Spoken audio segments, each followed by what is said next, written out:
Hay un punto estratégico en la muralla del fuerte de Colonia de Sacramento en el Uruguay, a donde apuntaban con sus cañones y por donde pasaban alternadamente españoles y portugueses para conquistar este bastión. Ese lugar se denominó La Brecha y sobre sus ruinas el estudio del arquitecto argentino Matías Frasi proyectó un conjunto de viviendas con una especie de museo a cielo abierto. Hoy, en Crónicas Urbanas, el Paseo de la Brecha.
Este proyecto surgió como una situación entusiasta del propietario, de Mariano Martínez, que un día me comentó que había una propiedad acá en Colonia muy interesante, a metros del río, con una situación especial que era estar dentro del casco histórico, que es Patrimonio Mundial de la UNESCO. Entonces vinimos a verla, nos encantamos del lugar, con un espíritu romántico que es el que vinimos a incursionar acá y a intervenir en esta obra. Y bueno, ya desde el primer momento fue una experiencia muy interesante que fuimos a medida que iba avanzando las, llamémosles, negociaciones con patrimonio histórico, porque es el que interviene en el sitio histórico. Fuimos buscándole la vuelta al proyecto y el proyecto se fue incrementando de una serie de condimentos con las preexistencias arqueológicas que fueron apareciendo a medida que avanzábamos con las excavaciones. La idea original del proyecto era hacer un conjunto de viviendas y un paseo con un local comercial, una cafetería, que pudiera integrarse. Estos son dos padrones diferentes y la UNESCO no permite unificar padrones por ser sitio patrimonio de la humanidad, pero obtuvimos un permiso especial porque la fuerte idea de unificar las dos calles en este lote en forma de L y generar un paseo, a la gente de la Oficina de Patrimonio de la Nación les pareció muy interesante. Entonces lo que nosotros tratamos de hacer desde el punto de vista de intervenir la ciudad como arquitectos fue justamente generar con un proyecto privado ciudad. Para eso la volumetría consiste en una serie de cajas de hormigón donde el paseo que se genera va atravesando por el medio de esas cajas y se van generando diferentes situaciones espaciales. Hay un fuerte desnivel entre una calle y la otra de 2,20 metros, lo cual para nosotros fue un ingrediente más interesante que le dio cierto juego y cierta riqueza espacial al proyecto, justamente con un paseo rampante donde se iban accediendo a las viviendas, y también dentro de ese paseo, con las piezas históricas y los restos arqueológicos que fueron apareciendo, se generó un museo a cielo abierto. Colonia es una posesión portuguesa fundada en 1680 y tiene como valor lo más principal, que es su característica estratégica.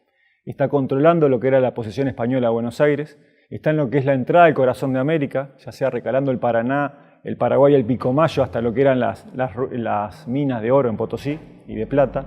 También era un punto de ingresión de esclavos, de materias primas, esa frontera que era muy factible entre lo que era España y Portugal, y era una posición disputada por más de 100 años, en este caso entre españoles y portugueses, y luego en 1807 por los ingleses también como posesión.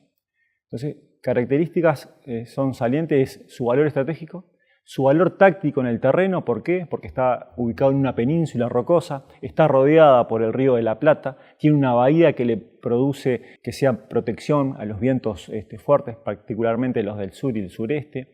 También tiene la isla San Gabriel, que le permite la recalada de los grandes navíos. Recordemos que las grandes expediciones, ya sea Gaboto, Magallanes, todos aquellos exploradores que recalaron el río de la Plata, Solís inclusive, fondearon en San Gabriel, que es la isla que está distante unos 3 kilómetros de Colonia del Sacramento. Le proporcionaba protección, agua y leña. Luego, en 1680, cuando los portugueses deciden fundar Colonia del Sacramento, comienza ese periodo por más de 100 años en el cual se van disputando lo que se da a conocer como Colonia, como la manzana de la discordia. Esa posesión portuguesa, ya en 1680, es atacada por los españoles, es tomada, y luego se suceden diferentes sitios, en 1704, en 1734-35, en 1762 y en 1777, que es el fin de la dominación portuguesa en el Río de la Plata. Luego, en 1807, en el periodo denominado invasiones inglesas, los ingleses van a tomar posesión de Colonia del Sacramento en la segunda invasión, ya preparando el ataque a Buenos Aires. Es así que va adquiriendo esos valores fundamentales que luego, en la Revolución de Mayo, recordemos que Artigas parte de Colonia del Sacramento al poner su espada al servicio de la Junta de Mayo. Muy importante también esa posición de Colonia.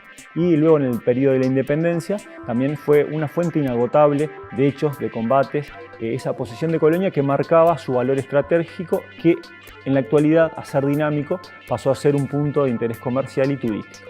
El lugar donde estamos nosotros en este momento es esencial para lo que fue la historia de Colonia. En mi caso de investigador, si me preguntasen cuál es el lugar histórico que señala Colonia del Sacramento, yo diría que en el que estamos ahora, conocido como La Brecha. ¿Qué es una brecha? La brecha era donde toda la artillería, todos los cañones, en este caso de los sitiadores, de los españoles, centraban sus fuegos para derrumbar, derruir la muralla y poder penetrar a la ciudad.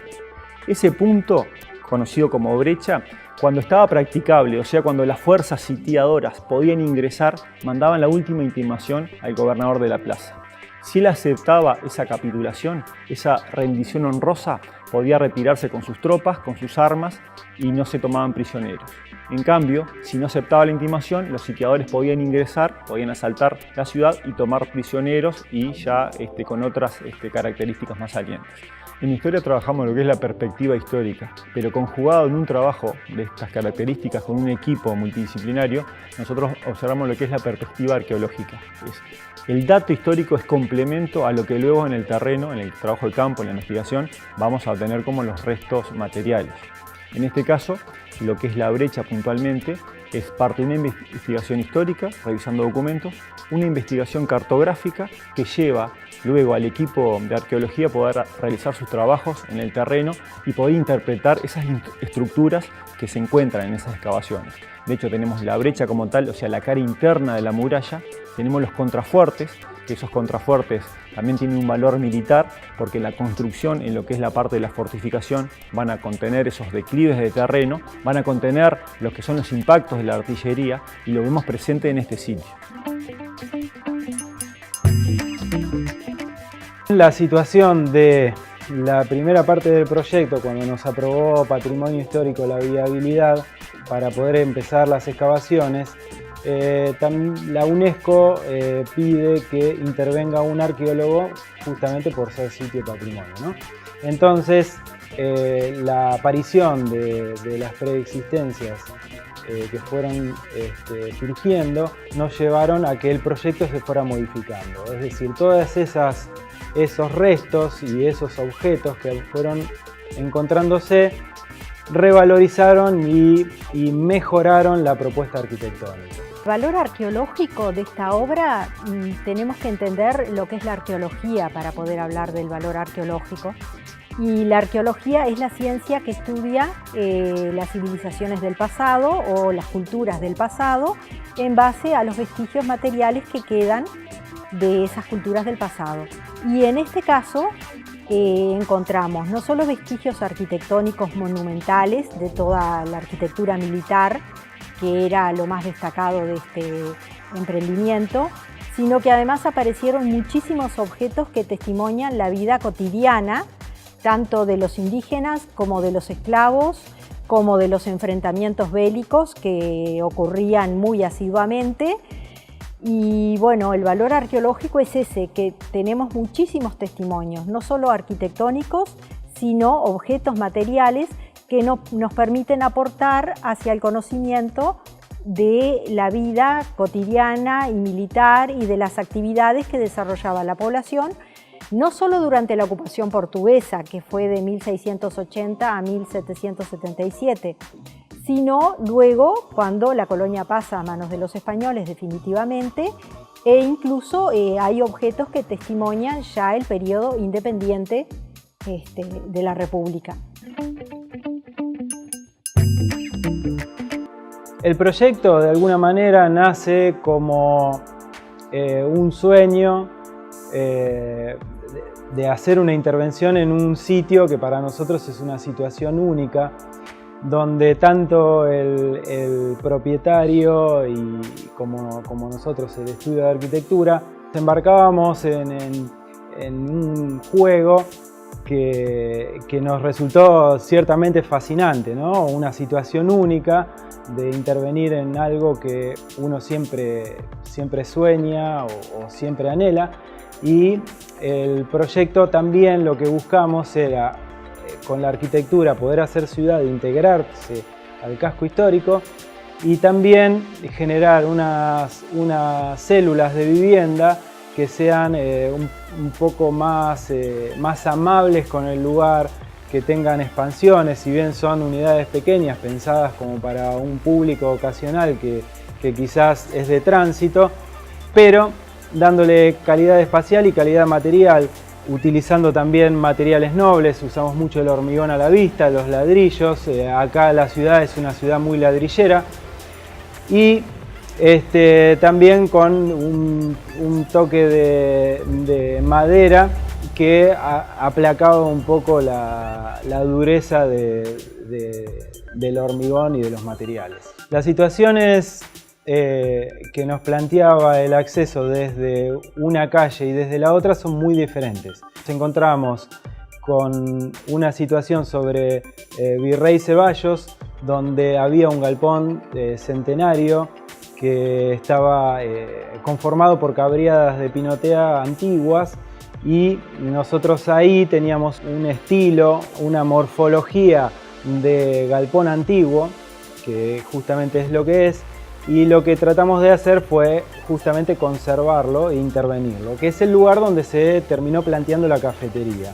con una intervención moderna, sin alterar lo existente, con unos cubos de vidrio que van intercalándose dentro de esas cabriadas que antes les contaba. Ahí arranca un poco desde esa calle el paseo, donde se encuentran también dos unidades de viviendas en dúplex hacia el fondo, que justamente tienen una lógica parecida al galpón, donde con los techos que se van inclinando aparecen unos cubos de hormigón que terminan con unas visuales al río.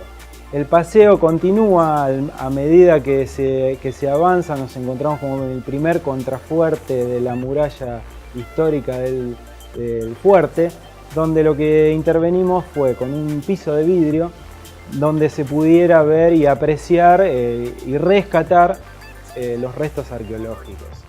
Aparece también unas primeras bandejas donde se muestra la exhibición museológica de piezas encontradas, un mural que cuenta un poco gráficamente lo que era la historia de lo que le llamamos la brecha, y el camino, o sea, rampante, continúa, donde vuelven a aparecer restos arqueológicos previos el acceso por una escalera general a las unidades o a las cajas de hormigón del primer piso, y remata con la salida a la otra calle donde se complementa también las exhibiciones museológicas con otras bandejas de diferentes periodos. Esto también fue pensado como para la situación de una calle a la otra, si bien son diferentes, uno puede ingresar por un lado o por el otro del paseo y uno puede interpretar justamente esta invitación a recorrer la historia sin perder el hilo del paseo.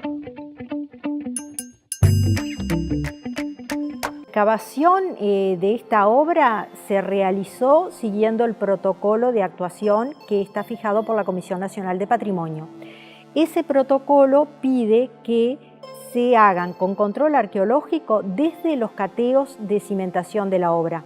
O sea que el arquitecto nos pasa el plano donde están ubicados todos los sondeos que va a requerir para las fundaciones nuevas, y esos sondeos se hacen con pala, en ocasiones hasta con cucharín.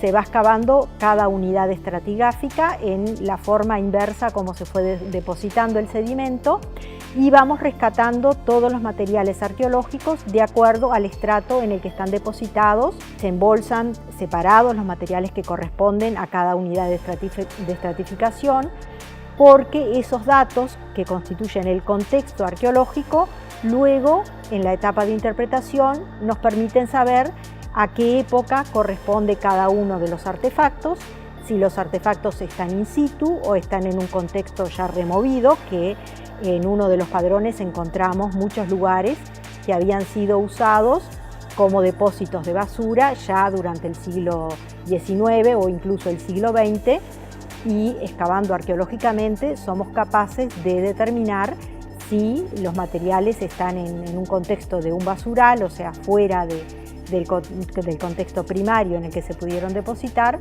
o son materiales depositados en la época a la cual corresponden. La segunda etapa, luego de realizar el control arqueológico de todos los cateos que implicaban las cimentaciones de la obra, surgió que varios cateos coincidían con estructuras monumentales. Y bueno, esos vestigios arquitectónicos monumentales, de acuerdo al protocolo, no pueden ser afectados físicamente por la obra.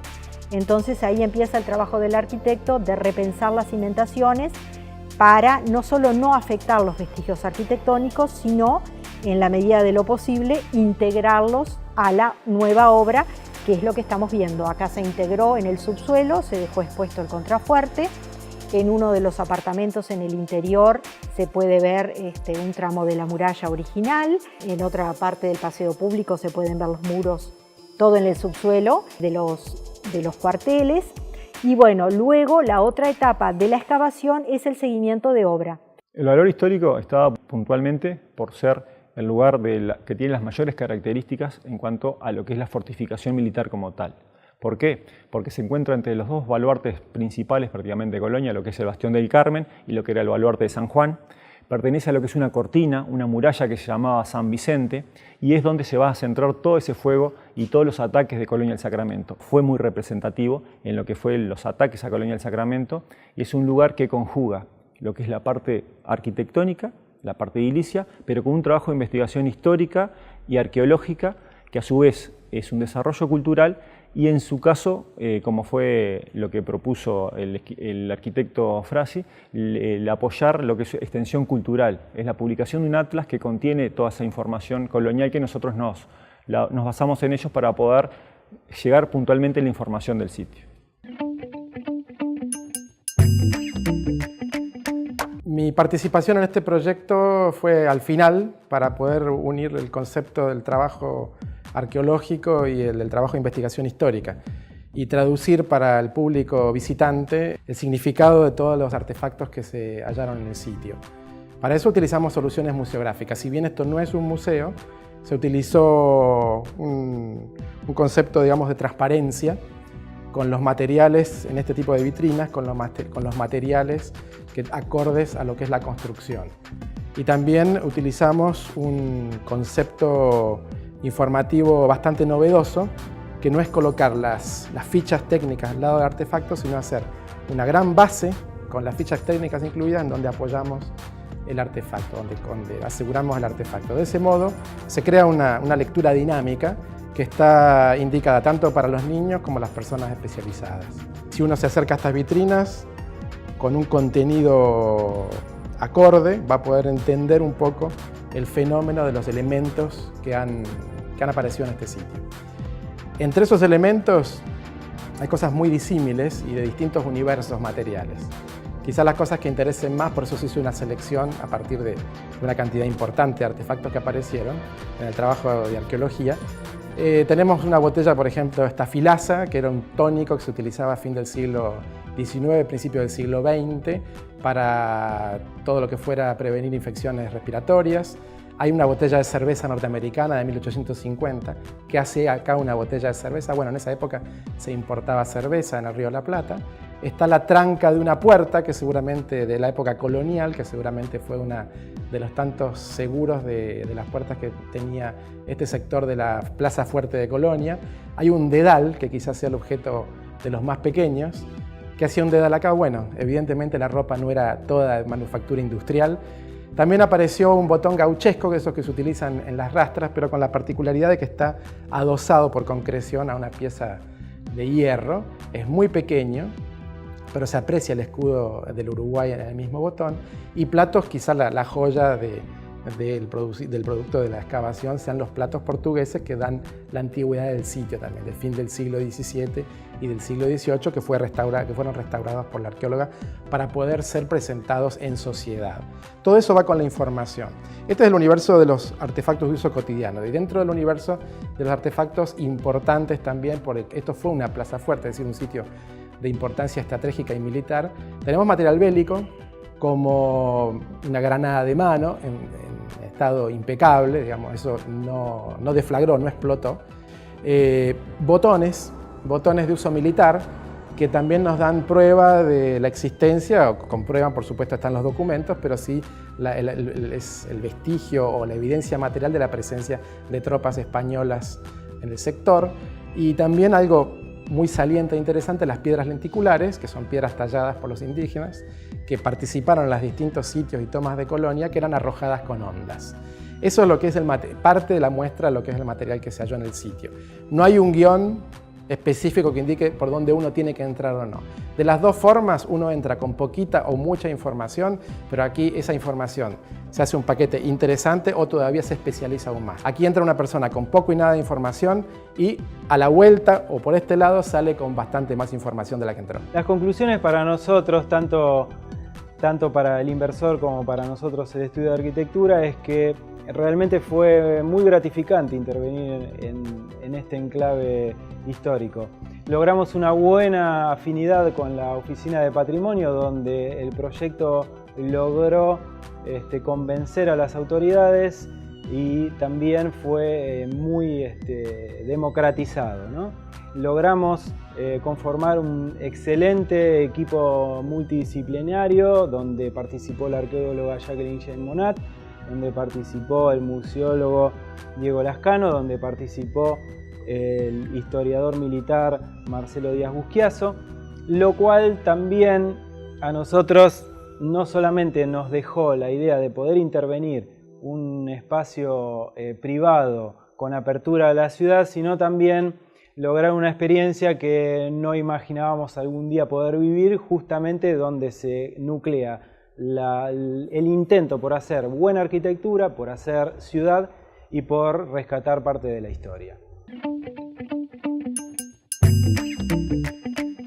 Como sucede con las buenas obras de arquitectura, el sitio es un factor clave, sea porque están en terrenos inclinados o planos, sea porque están al lado de construcciones anónimas o de cierto valor patrimonial, o porque miran a bellos paisajes naturales o artificiales. El Paseo de la Brecha tuvo en cuenta la historia del lugar y su valioso acervo arqueológico, y enfrentó el desafío de proyectar estas viviendas y este paseo cultural que puso en valor semejante patrimonio.